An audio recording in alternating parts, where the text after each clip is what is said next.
السماء جلالا فأزيد أسراب الغيوم جمالا وألون الدنيا. السلام علیکم ورحمۃ اللہ وبرکاتہ. نحمدہ ونصلی علی رسولہ الکریم، اما بعد. آج انشاءاللہ سورۃ الانشقاق شروع کریں گے. سورۃ البروج ہم کمپلیٹ کر چکے ہیں، اس کے بعد سورۃ الانشقاق اسٹارٹ کریں گے. اعوذ باللہ من الشیطان الرجیم، بسم اللہ الرحمن الرحیم. اذا السماء انشقت وأذنت لربها وحقت وإذا الأرض مدت وألقت ما فيها وتخلت وأذنت لربها وحقت. یہ ابتدائی 5 آیات انشاءاللہ سمجھیں گے آج. یہ سورۃ الانشقاق بھی مکی صورت ہے، اس میں ٹوٹل 25 آیات ہیں. مکی صورت یعنی ہجرت سے قبل نازل ہوئی آپ صلی اللہ علیہ وسلم پر مکہ کے اندر، اور اس پارے کے اندر جو ہے کافی ساری اکثریت جو ہے وہ مکی صورتوں کی ہے.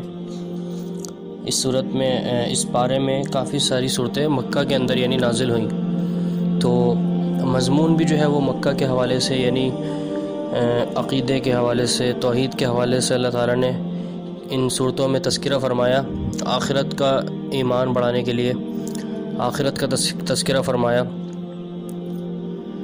یعنی انسان کے جو ایک ایمانی لیول ہے اس کو بڑھانے کے لیے ایمانیات پہ کام کیا گیا. توحید اور رسالت اس طرح کی چیزیں جو ہے وہ بیان کی گئیں. آخرت کے مضمون ہمیں بہت زیادہ ملتے ہیں ان صورتوں میں. تو آج کی صورت بھی اسی حوالے سے ہے. اذا السماء انشقت، جب آسمان پھٹ جائے گا. اذا السماء انشقت، جب آسمان پھٹ جائے گا، یعنی جب قیامت برپا ہوگی، جب قیامت قائم ہوگی تو آسمان پھٹ جائے گا. یہ قیامت کی جو نشانیوں میں سے ہے، یعنی جب قیامت قائم ہوگی اس ٹائم قائم ہوگی جب آسمان پھٹ جائے گا. وَأَذِنَتْ لِرَبِّهَا وَحُقَّتْ، اور اپنے رب کے حکم پر کان لگائے گا، اور اسی لائق وہ ہے. کون کان لگائے گا؟ یعنی آسمان کان لگائے گا. وَأَذِنَتْ لِرَبِّهَا وَحُقَّتْ، اور وہ اپنے رب کے حکم پر کان لگائے گا اور اسی لائق ہے وہ. یعنی آسمان کے یہی لائق ہے کہ وہ اپنے رب کی تابعداری کرے گا، حکم مانے گا، اور اپنے رب کی جو اللہ تعالیٰ اس کو حکم دے گا وہ بجا لائے گا. یعنی اللہ تعالیٰ اسے کیا حکم دے گا کہ پھٹ جا، اللہ تعالیٰ اسے پھٹنے کا جو حکم دے گا اسے سنے گا اور اس کی اطاعت کرے گا. اور آسمان کے لائق بھی یہی ہے کہ وہ اللہ تعالیٰ کی اطاعت کرے، اس کی سنے، اس لیے کہ اللہ تعالیٰ سب پر غالب ہے. اللہ تعالیٰ کے ماتحت تمام مخلوقات ہیں. اللہ تعالیٰ کسی کے ماتحت نہیں ہے، اللہ تعالیٰ کے ماتحت ہیں سب. اور اس کے حکم سے جو بھی خلاف ورزی کرے گا، اس کے حکم سے جو بھی سرتابی کرے گا تو وہ اس کا پھر جو ہے وہ بہت ہی برا انجام ہوگا. اور اس کے حکم کی سرتابی کرنے کی کس کی مجال ہو سکتی ہے؟ تو آسمان بھی فوراً اللہ تعالیٰ کا حکم سنے گا اور اس کی اطاعت کرے گا. تو یہ ایک قیامت کا نقشہ کھینچا گیا ہے کہ جب قیامت قائم ہوگی تو یہ چیز برپا ہوگی، یعنی آسمان پھٹے گا. اب دوسری چیز ذکر کی گئی زمین کے حوالے سے، وَإِذَا الْأَرْضُ مُدَّتْ، اور جب زمین کھینچ کر پھیلا دی جائے گی. پھیلا دے جانے کا مطلب یہ ہے کہ اس میں زمین میں جو بھی پہاڑ وغیرہ ہیں، یعنی یہ اونچ نیچ پہاڑوں کی وجہ سے ہے، تو سب کو ریزہ ریزہ کر کے، ان تمام پہاڑوں کو ریزہ ریزہ کر کے زمین کو بالکل صاف کر دیا جائے گا، بالکل ہموار کر کے بچھا دیا جائے گا. اس میں کوئی اونچ نیچ نہیں رہے گی ذرا سی بھی. اور زمین کیا کرے گی؟ وَأَلْقَتْ مَا فِيهَا وَتَخَلَّتْ، اور اس میں جو کچھ ہے وہ اگل دے گی اور خالی ہو جائے گی. یعنی اس میں جو مردے دفن ہیں سب زندہ ہو کر باہر آ جائیں گے، اور جو خزانے اس زمین کے پیٹ میں ہیں وہ سب باہر نکل کر آ جائیں گے، اور زمین ان تمام خزانوں کو ظاہر کر دے گی اور خود بالکل خالی ہو جائے گی اللہ تعالیٰ کے حکم سے. جیسا کہ آگے آیا وَأَذِنَتْ لِرَبِّهَا وَحُقَّتْ، اور وہ اپنے رب کے حکم پر کان لگائے گی اور اسی کے لائق ہے وہ. یعنی زمین کے یہ لائق ہے کہ وہ اپنے رب کی فوراً بات مانے گی، اس کے حکم کی تابع داری کرے گی، جیسا کہ پیچھے آسمان کا ذکر ہوا کہ آسمان بھی یہی کرے گا، اور اب زمین کا ذکر کیا جا رہا ہے کہ زمین بھی یہی کرے گی۔ زمین کے بھی یہی لائق ہے کہ وہ اللہ تعالیٰ کے حکم پر فوراً جو ہے وہ اس کا حکم مانے، یعنی جو اللہ تعالیٰ اس کو حکم دے گا وہ اس کے مطابق عمل کرے گی۔ تو اللہ اکبر، اللہ تعالیٰ نے یہاں ان چند 5 آیات میں جو قیامت کا نقشہ کھینچا ہے، اس میں ہمارے لیے بہت سارے سبق ہیں، بہت سارے اسباق، بہت سارے ہمارے لیے لیسن ہیں کہ ہمیں جو ہے وہ عقل پکڑنی چاہیے، ہمیں قیامت کی ہولناکیوں سے خوف کھانا چاہیے اور اللہ تعالیٰ سے ڈرنا چاہیے کہ اس دن یہ بڑی بڑی جو اللہ تعالیٰ کی مخلوقات ہیں یہ سب ریزہ ریزہ ہو جائیں گی، سب ختم ہو جائیں گی اور سب فوراً تابع داری کریں گی۔ اور اس زمین کے حوالے سے تو ہم پیچھے جو ہمارے ساتھی ہمارے ساتھ پیچھے تمام جو ہمارے سبق گزرے ہیں پچھلی صورتوں میں، وہ تمام اگر پڑھتے ہوئے آ رہے ہیں تو انہیں ضرور ابھی ذہن میں ان کے سورۃ الزلزال آ رہی ہوگی، سورۃ الزلزال کا نقشہ ان کے ذہن میں آ رہا ہوگا کہ سورۃ الزلزال میں بھی ہم نے یہی قیامت کا ایک نقشہ جو اللہ تعالیٰ نے کھینچا ہے وہ پڑھا ہے۔ اس میں زمین کے حوالے سے بات کی گئی کہ زمین جب پوری طرح جھنجھوڑ دی جائے گی، اذا زلزلت الارض زلزالہا، زمین پوری طرح جھنجھوڑ دی جائے گی، یعنی ہر چیز جو ہے وہ ٹوٹ ہو جائے گی۔ اور پھر آگے کیا فرمایا اللہ تعالیٰ نے، وہ اپنے تمام بوجھ نکال پھینکے گی۔ یہی بات ابھی یہاں بھی ہم نے کی ہے نا، وَأَلْقَتْ مَا فِيهَا وَتَخَلَّتْ، یہی بات پیچھے بھی گزری ہے کہ وہ اپنے تمام بوجھ نکال کر باہر پھینکے گی، یعنی جتنے بھی اس میں مردے دفن ہوں گے وہ تمام باہر آ جائیں گے، جتنے بھی اس میں خزانے موجود ہوں گے وہ تمام باہر آ جائیں گے۔ اس ٹائم انسان یہی کہے گا، اس ٹائم انسان کے بس میں کیا ہوگا، انسان یہی کہے گا کہ آخر کیا ہو گیا اس زمین کو، وقال الانسان ما لها، اسے کیا ہو گیا، اس زمین کو کیا ہو گیا، یعنی دہشت زیادہ ہو جائے گا کہ آخر زمین کو کیا ہو گیا یہ۔ اور زمین جو ہے وہ پھر اللہ اکبر اللہ تعالیٰ کے حکم سے اپنی تمام خبریں بیان کر دے گی، یومئذ تحدث اخبارہا، یعنی اس زمین پہ جو کچھ ہوا ہوگا، جو ذرہ برابر بھی کسی نے نیکی کی ہوگی یا ذرہ برابر بھی کسی نے گناہ کیا ہوگا، تو وہ زمین اپنے رب کو بتا دے گی کہ اس کی پشت پر اللہ تعالیٰ کے بندوں نے کیا عمل کیے۔ زمین کہے گی کہ فلاں فلاں شخص نے فلاں فلاں عمل فلاں فلاں دن کیا ہے۔ اللہ اکبر، یہ حدیث سے ثابت ہے۔ اور وہ یہ سب باتیں صرف اللہ تعالیٰ کے حکم سے کرے گی، اللہ تعالیٰ اس کو حکم دے گا تو وہ اپنی تمام خبریں بیان کر دے گی۔ تو ان چند آیات میں ہمارے لیے بہت بڑے سبق موجود ہیں، بہت بڑے لیسن موجود ہیں ہمارے لیے کہ ہم ان چیزوں سے سبق حاصل کریں اور اللہ تعالیٰ سے ڈرتے ہوئے زندگی گزاریں۔ اس زمین کے اوپر، اس آسمان کے نیچے جو اتنا بڑا ہے کہ جہاں تک ہماری نظریں جاتی رہیں یہ آسمان ختم نہیں ہوتا، تو یہ اللہ تعالیٰ کی بہت بڑی بڑی نعمتیں ہیں۔ اس زمین کے اوپر رہتے ہوئے ہمیں ایک ایک سیکنڈ، ایک ایک لمحہ ہمیں ایسے گزارنا ہے کہ اللہ تعالیٰ ہمیں دیکھ رہا ہے، اور اس بات کو سامنے رکھتے ہوئے گزارنا ہے کہ قیامت کے دن یہ زمین ہمارا ایک ایک عمل اللہ تعالیٰ کے سامنے بیان کر دے گی۔ جب ہمارے ذہن میں یہ بات ہوگی انشاءاللہ تو ہم ہر وقت جو ہے وہ فوکس رکھیں گے اپنے اچھے اعمال پہ، ہم ہر وقت جو ہے وہ ایکٹیو رہیں گے انشاءاللہ۔ تو یہیں تک رکھتے ہیں انشاءاللہ۔ السلام علیکم ورحمۃ اللہ وبرکاتہ۔ نحمدہ ونصلی علی رسولہ الکریم، اما بعد۔ الحمدللہ سورۃ الانشقاق کا دوسرا سبق آج پڑھیں گے۔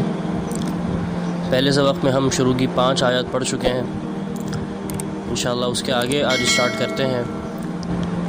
اعوذ باللہ من الشیطان الرجیم، یا ایہا الانسان انک کادح الی ربک کدحا فملاقیہ، فاما من اوتی کتابہ بیمینہ فسوف يحاسب حسابا يسيرا وينقلب إلى أهله مسرورا، وأما من أوتي كتابه وراء ظهره فسوف يدعو ثبورا ويصلى سعيرا إنه كان في أهله مسرورا إنه ظن أن لن يحور بلى إن ربه كان به بصيرا۔ تو آج انشاءاللہ آیت نمبر 6 سے آیت نمبر 15 تک ہم پڑھیں گے۔ یا ایہا الانسان انک کادح الی ربک کدحا فملاقیہ، اے انسان تو اپنے رب سے ملنے تک یہ تمام کوششیں اور تمام کام اور محنتیں کر کے اس سے ملاقات کرنے والا ہے۔ اے انسان تو اپنے رب سے ملنے تک یہ کوشش اور تمام کام اور محنتیں کر کے اس سے ملاقات کرنے والا ہے۔ مراد یہ ہے انسان کی پوری زندگی پرمشقت ہے، اور انسان کو اپنی زندگی میں بہت زیادہ کوششیں کرنی پڑتی ہیں، بہت زیادہ محنتیں کرنی پڑتی ہیں۔ انسان کی یہ زندگی ایک بہت ہی کھٹن سفر ہے، بہت ہی مشکل سفر ہے۔ اسے گزارنا، اسے صحیح طریقے سے گزارنا بہت مشکل کام ہے، بہت کوششوں والا کام ہے۔ اب یہاں انسان جو ہے وہ بطور جنس ہے، یعنی جس میں مومن بھی شامل ہے، جس میں کافر بھی شامل ہے۔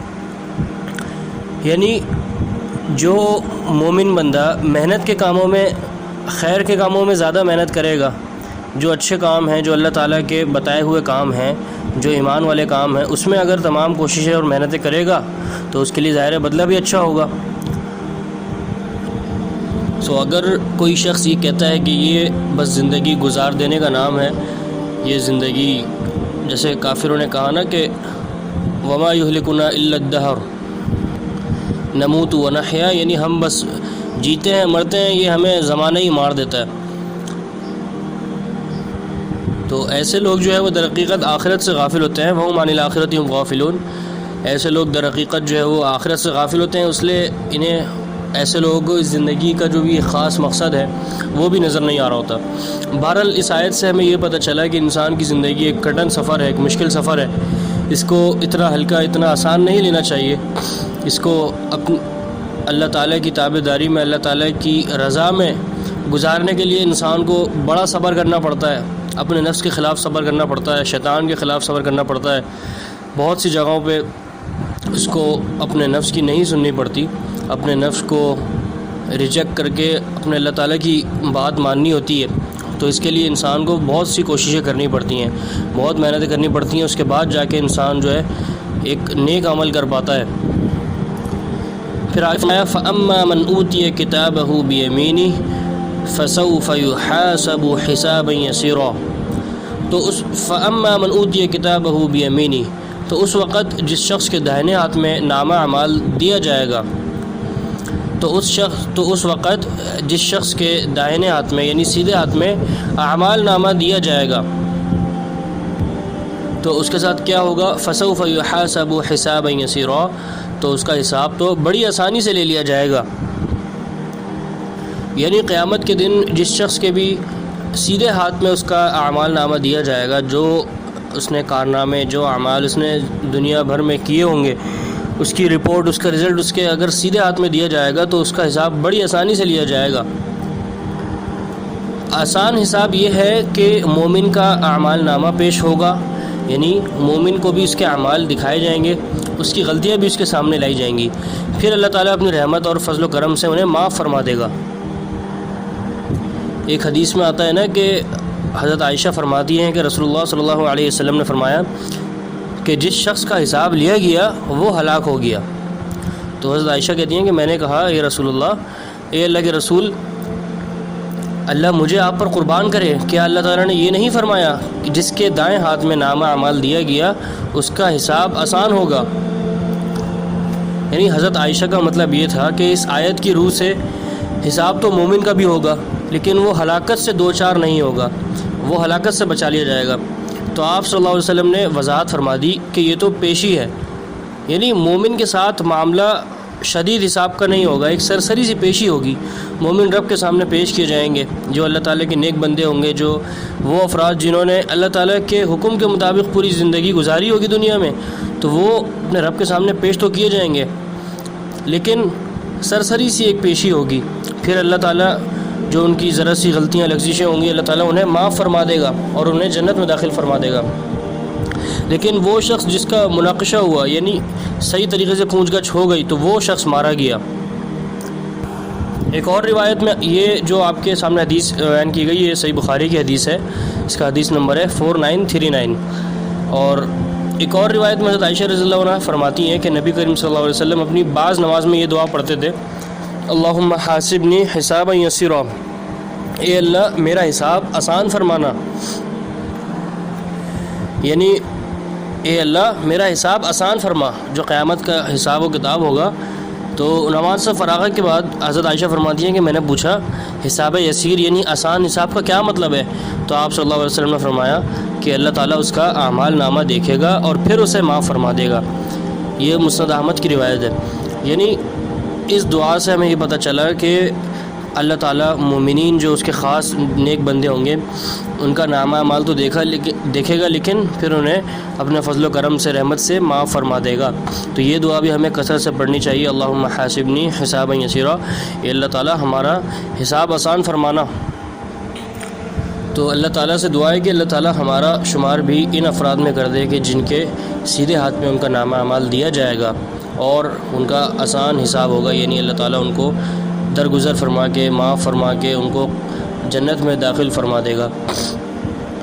اور اس شخص کے کیا ہی کہنے، اس شخص کا کیا حال ہوگا، آگے فرمایا وَيَنْقَلِبُ إِلَىٰ أَهْلِهِ مَسْرُورًا، اور وہ اپنے اہل کی طرف ہنسی خوشی لوٹ آئے گا، یعنی جو اس کے گھر والوں میں سے جنتی ہوں گے ان کی طرف جنت میں لوٹ آئے گا، یا اس سے مراد وہ حور عین جو حوریں اس کو ملیں گی اور جو ولدان جو نو عمر خادم ملیں گے وہ جو جنت میں اس کو ملیں گے، ان سے مراد وہ بھی ہو سکتے ہیں۔ اب یہاں تو ہو گئی ایک شخص کی بات، اب آگے ایک دوسرے شخص کی بات ہو رہی ہے کہ جو بدبخت ٹھہرا اس کا کیا انجام ہوگا۔ وَأَمَّا مَنْ أُوتِيَ كِتَابَهُ وَرَاءَ ظَهْرِهِ، ہاں جس شخص کا اعمال نامہ اس کی پیٹھ کے پیچھے سے دیا جائے گا، فَسَوْفَ يَدْعُو ثُبُورًا، تو وہ موت کو بلانے لگے گا۔ ثبورا فسوف يدعو ثبورا، تو وہ موت کو بلانے لگے گا۔ ثبورا کہتے ہیں ہلاکت کو، خسارہ، یعنی وہ چیخے گا پکارے گا اور واویلا کرے گا کہ میں تو مارا گیا، میں تو ہلاک ہو گیا۔ پھر اس کا انجام کیا ہوگا، وَيَصْلَىٰ سَعِيرًا، اور بھڑکتی ہوئی جہنم میں داخل ہوگا۔ إِنَّهُ كَانَ فِي أَهْلِهِ مَسْرُورًا، یہ شخص اپنے گھر والوں میں بڑا خوش تھا، یعنی دنیا میں اپنی خواہشات میں مگن تھا اور اپنے گھر والوں کے درمیان بڑا ہی خوش رہتا تھا۔ اور کیا کرتا تھا، إِنَّهُ ظَنَّ أَن لَّن يَحُورَ، اس کا خیال تھا کہ اللہ کی طرف لوٹ کر ہی نہ جائے گا، یہ اس کے خوش ہونے کی وجہ ہے، یعنی آخرت پر اس کا عقیدہ ہی نہیں تھا۔ تو دیکھیں یہاں ایک وجہ، بڑی وجہ جو ہے اس کی تباہی کی یہ بنی کہ آخرت پہ اس کا یقین نہیں تھا۔ کفار کا بھی یہی مسئلہ تھا، اور جو تباہ و برباد ہونے والے افراد ہوتے ہیں ان کا یہی عقیدہ، یہی ایک بڑی وجہ ہوتی ہے کہ ان کا آخرت پہ یقین نہیں ہوتا۔ تو ہمیں آخرت پہ کامل یقین رکھنا چاہیے کہ حساب و کتاب ہوگا، ہمارا ہر چیز جس طرح بیان کی گئی ہے سنت سے ثابت ہیں وہ تمام چیزیں آخرت میں ہوں گی۔ جو حور یہاں ایک لفظ استعمال کیا گیا ہے، انہو ظن ان لن یحور، حور کے معنی ہوتے ہیں لوٹنا، یعنی جس طرح نبی کریم صلی اللہ علیہ وسلم کی ایک دعا ہے نا کہ اللہم انی اعوذ بک من الحور بعد الکور، مطلب یہ ہے کہ اس بات سے میں پناہ مانگتا ہوں کہ ایمان کے بعد کفر اور اطاعت کے بعد معصیت یا خیر کے بعد شر کی طرف لوٹوں۔ پھر آگے فرمایا بلا ان ربہ کان بہ بصیرا، کیوں نہیں، حالانکہ اس کا رب اسے بخوبی دیکھ رہا تھا۔ بلا کیوں نہیں، یعنی یہ ضرور اپنے رب کی طرف لوٹے گا۔ ان ربہ کان بہ بصیرا، حالانکہ اس کا رب اسے بخوبی دیکھ رہا تھا، یعنی اس سے اس کا اللہ تعالیٰ سے شخص کا کوئی عمل بھی مخفی نہیں تھا، لیکن یہ شخص ہی جو ہے وہ بے خبر رہا اور یہ نادان بن کے رہا، حالانکہ اس کو سب علم تھا کیا کر رہا ہے یہ دنیا میں، لیکن پھر بھی اس نے سنی انسنی کی اور اللہ تعالیٰ کی نافرمانی کی تو اس کا یہ انجام ہوا۔ اللہ تعالیٰ سے دعا ہے کہ اللہ تعالیٰ ہمارا بھی حساب آخرت میں آسان فرما دے اور ہمارے سیدھے ہاتھوں میں، ہمارے دائیں ہاتھوں میں ہمارا اعمال نامہ دیا جائے۔ آمین۔ السلام علیکم ورحمۃ اللہ وبرکاتہ۔ سورۃ الانشقاق ہم پڑھ رہے تھے پچھلے درس میں، جس کے 2 سبق ہم پڑھ چکے ہیں. آج انشاءاللہ یہ صورت کمپلیٹ کریں گے. اعوذ باللہ من الشیطان الرجیم. فلا اقسم بالشفق واللیل وما وسق والقمر اذا اتسق لتركبن طبقا عن طبق فما لهم لا يؤمنون وإذا قرئ عليهم القرآن لا يسجدون بل الذين كفروا يكذبون والله أعلم بما يوعون فبشرهم بعذاب أليم إلا الذين آمنوا وعملوا الصالحات لهم أجر غير ممنون. اچھا، یہ آج ہمارا سورۃ الانشقاق کا تیسرا سبق ہے اور امید کرتا ہوں کہ یہ سورت شروع سے چلتی ہوئی آ رہی ہوگی آپ کی. تو یہ پچھلے درس بھی بہت انٹرسٹنگ تھے اور یہ درس بھی انشاءاللہ بہت دلچسپی والا ہے. پچھلے درس میں ہم نے سب سے پہلے جو ہے وہ آسمان کی اور زمین کے حوالے سے بات کی. اس کے بعد ہم نے حساب کتاب کے حوالے سے بات کی کہ ایک شخص کا بہت ہی آسان حساب ہوگا اور دوسرے شخص کا جو ہے وہ بہت مشکل حساب ہوگا اور اسے نام اعمال کہاں سے دیا جائے گا. اب تیسرے درس میں انشاءاللہ ہم جو آج پڑھیں گے آیت نمبر 16 سے. فلا اقسم بالشفق، مجھے شفق کی قسم. فلا اقسم بالشفق، مجھے شفق کی قسم. اچھا، شفق جو ہے وہ اس سرخی کو کہتے ہیں جو سورج غروب ہونے کے بعد آسمان پر ظاہر ہوتی ہے. جب سورج غروب ہو جاتا ہے مغرب کے وقت تو آسمان پر ایک سرخی سی ظاہر ہوتی ہے، اسے شفق کہتے ہیں. اور عشاء کا وقت شروع ہونے سے یعنی عشاء کا وقت جب شروع ہوتا ہے تو اس سے پہلے تک وہ روشنی رہتی ہے آسمان پہ. اب دیکھیں یہاں اللہ تعالیٰ کچھ قسمیں کھا رہا ہے ہمارے سامنے، اور جیسا کہ ہمیں پتہ ہے کہ اللہ تعالیٰ جہاں قسمیں کھاتا ہے تو وہاں کوئی نہ کوئی زبردست کوئی چیز آگے بیان کی جا رہی ہوتی ہے، اس کی اہمیت کو اجاگر کرنے کے لیے قسمیں کھائی جاتی ہیں. تو ایک اللہ تعالیٰ کی زبردست مخلوق ہے یہ جو ایک سرخی ہے، اس کو ذکر کیا. اس کے بعد واللیل وما وسق، اور رات کی اور اس کی جمع کردہ چیزوں کی قسم. واللیل وما وسق، اور رات کی اور اس کی جمع کردہ چیزوں کی قسم.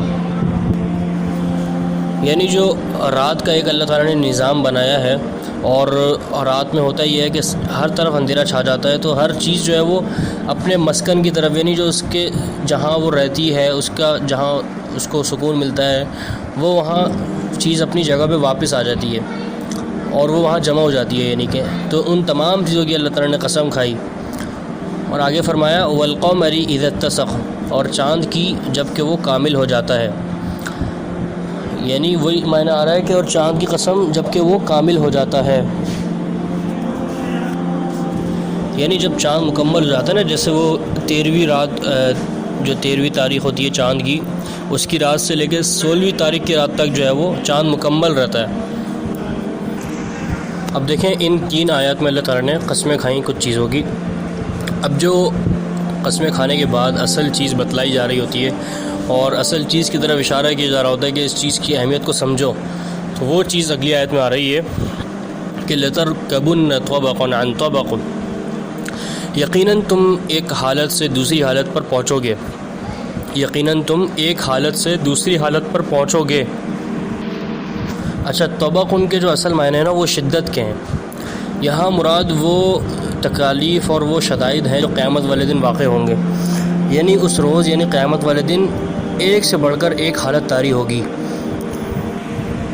اور یہ بخاری کے اندر آپ صلی اللہ علیہ وسلم سے اس آیت کی جو تفسیر ایک اور جو ہے وہ ثابت ہے کہ حالاً بعد حالٍ، یعنی ایک حالت سے دوسری حالت کی طرف تم پہنچو گے.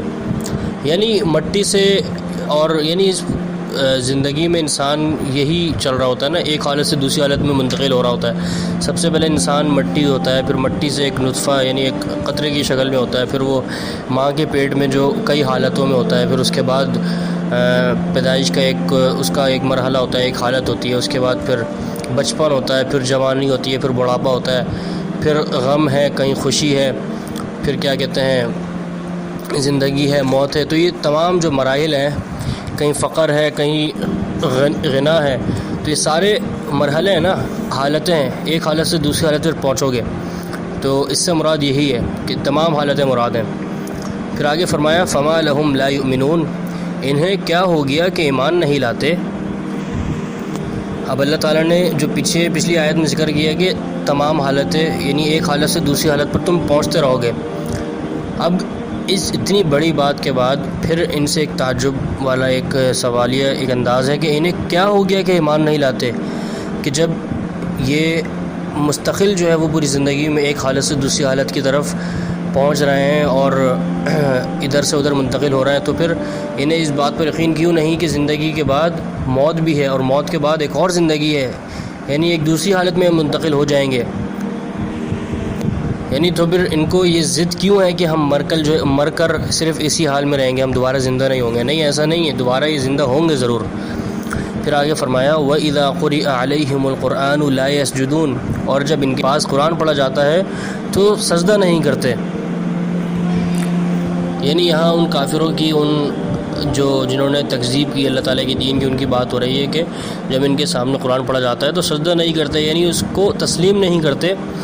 اور اس آیت کے بعد وَإِذَا قُرِئَ عَلَيْهِمُ الْقُرْآنُ لَا يَسْجُدُونَ، اس آیت کے بعد یہاں آپ صلی اللہ علیہ وسلم اور صحابہ کرام کا سجدہ کرنا ثابت ہے۔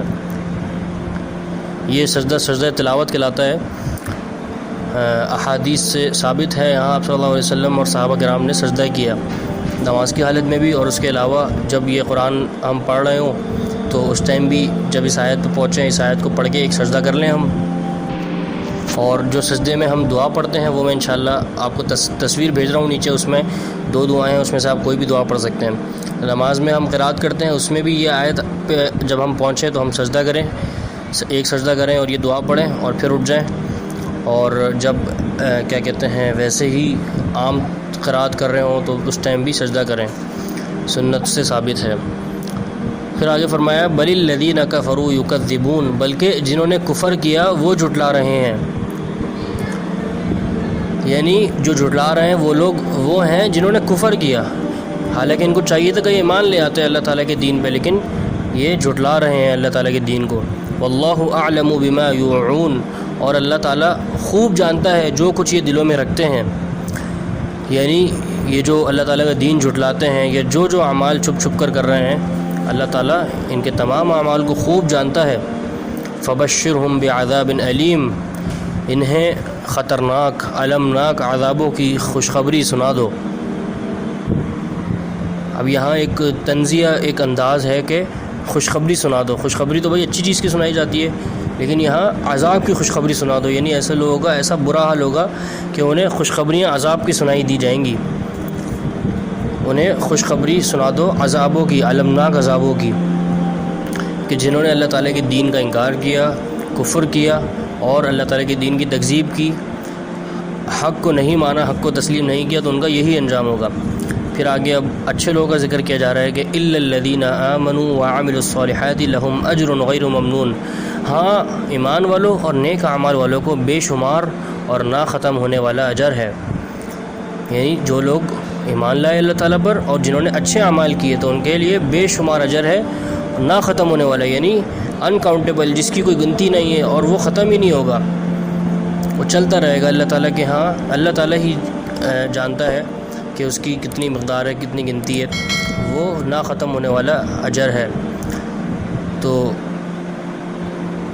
یہاں بھی آخری میں ہمیں یعنی 2 گروہ ہمارے سامنے آئے کہ ایک وہ کہ جنہوں نے اللہ تعالیٰ کے دین سے تکذیب کی، جن کو جھٹلایا، تو ان کا کیا انجام ہوا، انہیں دردناک المناک عذابوں کی خوشخبری سنائی گئی۔ اور وہ لوگ جو ایمان لائے، جنہوں نے نیک اعمال کیے، ان کے لیے بہت ہی اچھا اجر ہے جو کبھی ختم نہیں ہوگا۔ تو یہاں الحمدللہ ہماری یہ صورت کمپلیٹ ہوئی، اور آپ صلی اللہ علیہ وسلم ظہر اور عصر میں سورۃ الطارق اور سورۃ البروج پڑھتے تھے۔ یہ ترمذی کی روایت ہے کہ آپ صلی اللہ علیہ وسلم ظہر کی نماز میں اور عصر کی نماز میں سورۃ الطارق اور سورۃ البروج پڑھتے تھے۔ سورۃ البروج ہم پڑھ چکے ہیں اس سے پہلے، تو یہ ایک چیز رہ گئی تھی تو میں نے کہا بتا دوں اس کے آخر میں۔ تو الحمدللہ یہاں ہماری سورۃ الانشقاق کمپلیٹ ہوئی انشاءاللہ۔ نیکسٹ انشاءاللہ لیکچر میں ہم سورۃ المطففین پڑھیں گے، وہ بھی بہت انٹرسٹنگ ہے، وہ بہت اچھی ہے سورۃ انشاءاللہ۔ والسلام علیکم ورحمۃ اللہ وبرکاتہ۔